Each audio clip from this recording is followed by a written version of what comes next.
નમસ્કાર એચડી ન્યૂઝમાં આપનું સ્વાગત છે. હું છું આપની સાથે વલ્લરી વ્યાસ. હાલ આપણી સાથે સૌરાષ્ટ્રના જાણીતા એવા હવામાન નિષ્ણાંત પરેશ ગોસ્વામી જોડાઈ ગયા છે. પરેશભાઈ, સ્વાગત છે આપનું. જી નમસ્કાર. હાલ દક્ષિણ ગુજરાત સહિત અમદાવાદના અનેક શહેરોની અંદર પાણી ભરાયેલા છે. આપનું શું કહેવું છે? અત્યારે આમ જોવા જઈએ તો અનેક પ્રકારે જોવા જઈએ તો રાજ્યના અલગ અલગ વિસ્તારોમાં વરસાદ વરસી રહ્યો છે. એમાં અમુક વિસ્તારમાં ભારેથી અતિ ભારે વરસાદ પણ નોંધાઈ રહ્યો છે. એનું કારણ છે કે આમ તો આ વર્ષે અલ્નીનોનું વર્ષ છે, એટલે સામાન્ય રીતે જ્યારે પણ અલ્નીનોનું વર્ષ હોય ત્યારે જ્યાં પડે ત્યાં વધારે ધોધમાર પડી જાય, ન પડે ત્યાં ન પડે, આ રીતનું થતું હોય ને એ જ પરિસ્થિતિ અત્યારે દેખાઈ રહી છે. અને એમાં પણ અત્યારે જોવા જઈએ તો આ રાઉન્ડ જે આવ્યો છે, આ બંગાળની ખાડી તરફથી જે સિસ્ટમ આવી છે, સાથે અત્યારે મોન્સૂન ઓફશોર તરફ છે એ પોઝિટિવ છે, એટલે બંગાળની ખાડી અને અરબ સાગર બંને સક્રિય થયા અને એ સિસ્ટમને કારણે અત્યારે ગુજરાતભરની અંદર સાર્વત્રિક વરસાદ વરસી રહ્યો છે.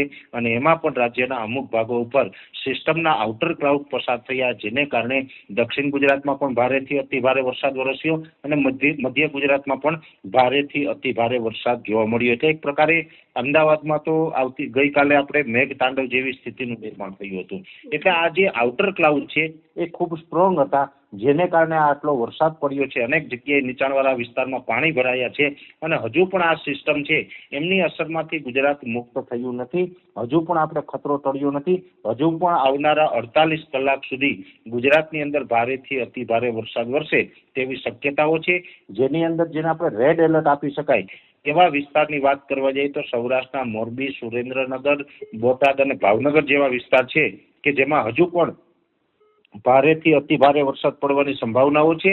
એ સાથે કચ્છના પૂર્વ ભાગોની અંદર પણ સામાન્ય કરતાં વધુ વરસાદ વરસે તેવી સંભાવનાઓ દેખાઈ રહી છે.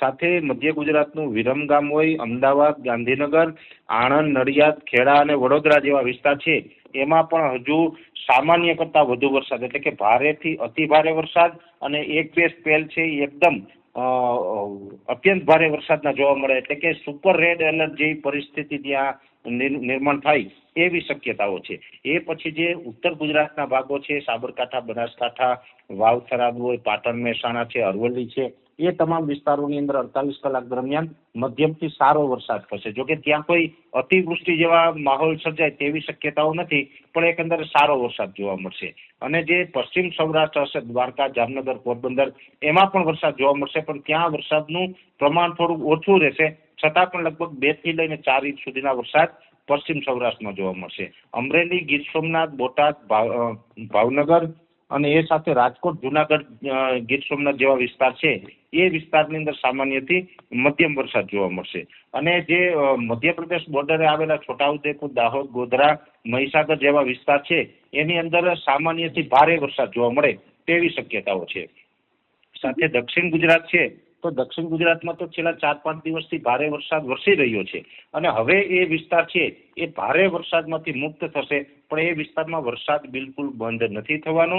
ત્યાં જો વરસાદ ચાલુ રહેશે તો અત્યાર સુધી જે વરસાદની તીવ્રતા હતી એ તીવ્રતામાં ચોક્કસથી ઘટાડો થશે. આ પ્રકારે 48 કલાક હજુ ગુજરાતની સ્થિતિ રહેવાની છે.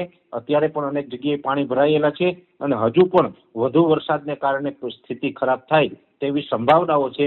અને 48 કલાક પછી ધીમે ધીમે આ સિસ્ટમ નબળી પડશે, ત્યાર પછી આપણે સામાન્ય વરસાદ ચાલુ રહેશે. જોકે 48 કલાક પછી સિસ્ટમ નબળી પડે તો વરસાદ બિલકુલ બંધ નથી થવાના, પણ ચોક્કસ વાત છે કે વરસાદની તીવ્રતામાં ઘટાડો થશે અને આ રાઉન્ડ છે 31 જુલાઈ સુધી ચાલુ રહે તેવી શક્યતાઓ છે.